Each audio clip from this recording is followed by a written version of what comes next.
il y a du matériel de pompage d'une importance capitale pour ce pays-là qui ont été volés. Et ces motopompes-là, qui ont des débits unitaires de 500 litres par seconde, au minimum, une motopompe a une valeur en tout cas de plus de 50 millions de francs CFA. Ces motopompes-là, nous les avons acquis à travers une coopération entre la Fédération Rigicole du Niger, la FUCOPRI, et une ONG allemande qui s'appelle Agriterra. Donc nous les avons amenés et nous les avons déposés ici à l'ONHAP. Chaque fois qu'il y a un besoin sur un périmètre quelconque, nous prenons ce matériel-là, nous partons, nous réglons le problème, nous le ramenons. C'est ce matériel-là qu'une nuit, donc un agent qui service achat, il est venu nuitamment avec un camion, il a pris ce matériel-là.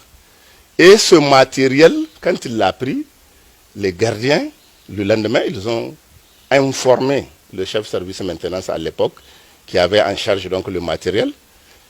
Et automatiquement, il est parti voir le directeur des infrastructures du matériel et de l'atelier, qui est son supérieur hiérarchique.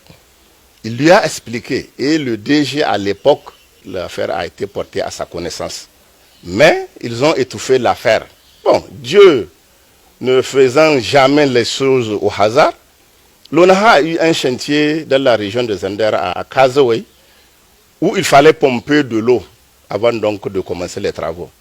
Le directeur du matériel appelle le chef de service pour lui dire de préparer les motopompes pour amener. Il lui a dit, mais ces motopompes-là, je vous ai dit que tous les accessoires ont été volés, tuyaux, coudes, clapets, crépines, tout ça là, les motopompes ne peuvent pas fonctionner. Donc, quand il y a eu la confrontation, le monsieur qui a pris le matériel a dit que c'est le directeur donc, des ressources humaines qui lui a dit d'aller le prendre et le vendre. Donc, ils se sont chamaillés entre eux et l'affaire a été encore étouffée.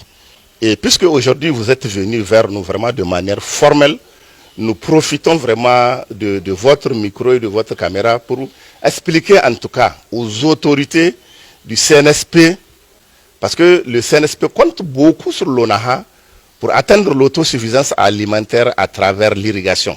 Mais si des responsables au plus haut niveau se permettent de voler le matériel de production, je crois qu'on n'est pas sorti de l'auberge.